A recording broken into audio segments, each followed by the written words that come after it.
ये देखिए हम आपके सामने अंदर जाने लगे हैं। अभी हम ये देखें पीछे ये मीडिया देखे, ये देखे मेरी वालदा अपने पोलिंग स्टेशन अंदर जाने की लोगों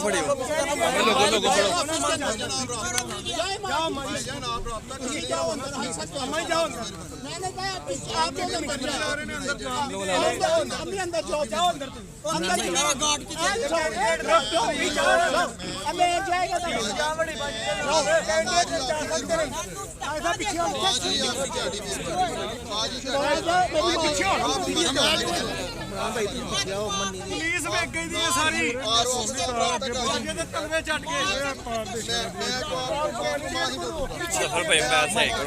मेरी बात सुनो, आप उन्हें अंदर जाने दे, आप सारे किधर जाए, क्यों सारे इकट्ठे जाए? ये किधर का कानून है? कानून किधर का? कानून किधर का?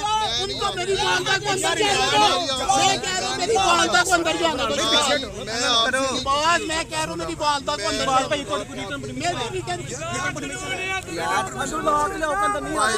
मैंने कहा मेरी वालदा को अंदर जाने दो। इमरान साहब गे हो यार, जाओ भाई जाओ, रोक सकते हो शहबाज साहब। पीछे हो, पीछे हो, पीछे हो।